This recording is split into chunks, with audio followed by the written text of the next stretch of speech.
So what should we do? Send in more troops to protect sacrifices already made? Cut a deal with the devil, Iran? Or let the Sunnis and Shias duke it out themselves? I've told you that you need to be afraid because they are coming for you. The ISIS assault, the Islamic State of Iraq and Syria signals the beginning of the reverse crusade. They are coming for us. To them, we are the infidels. But I, for one, am not willing to let one more American die or come home with fewer limbs from that part of the world. Americans have shed enough blood there. My resolution? Airstrikes. Bomb them. Bomb them, keep bombing them, bomb them again and again. And I don't care how long it takes. Just take out ISIS, take out their convoys, and take out those troops. And even though our president says he didn't know, they told us they were coming for us.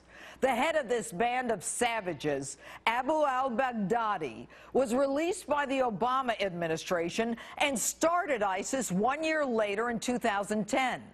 On his way out of Camp Bucca, where the worst of the worst terrorists are held, he threatened his American jailer, "See you in New York."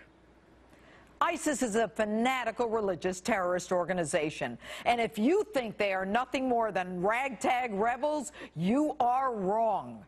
They are a sophisticated band of militants who add to their ranks by emptying out jails and have $1.5 billion, oil fields, control of major Iraqi cities, and who continue their atrocities now 30 miles from Baghdad.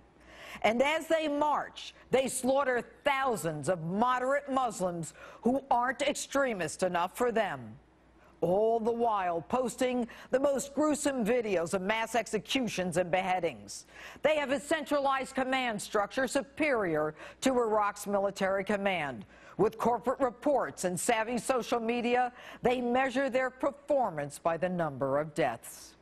Now, Mr. President, you may see yourself as a war hero.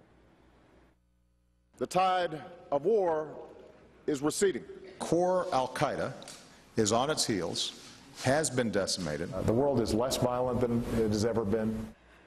The truth? There has been a 60% increase in radical Islamist terrorism since you've been in office. And you just keep letting these guys out. Like the Bergdahl trade and the 5 terrorists, you didn't have the balls to try and Gitmo or federal court. You were simply clueless, a paper tiger who only knows how to cut and run. And here's the kicker. There have been reports that say ISIS was trained by U.S. instructors at a secret base in Jordan to prepare them to fight President Assad as rebels. Since the Benghazi massacre, reports are that the annex was a front for a CIA operation shipping arms to the anti-Assad forces through Turkey. It's your feckless, weak foreign policy on the world stage that is creating a danger zone for all Americans. You and Hillary armed and trained terrorists and gave them true battlefield experience. And then you did a cut and run in Libya and Iraq, leaving our weapons behind. The irony, Mr. President, it will be with our taxpayer-funded weapons that they will be coming for us. So now that your numbers are in the tank, 54% say you're not able to lead, you have a 41% job approval rating, 37% foreign policy approval, you now pick up the ringleader of that Benghazi massacre? Our special forces now arrest Katala? Wow. The guy was in plain sight for 2 years, interviewed by the New York Times, the London Times, CBS, CNN, Reuters, and Fox. We all found him. We all chatted with him. And as American drones flew overhead, he flips them the bird. So why 2 years? Why did you wait?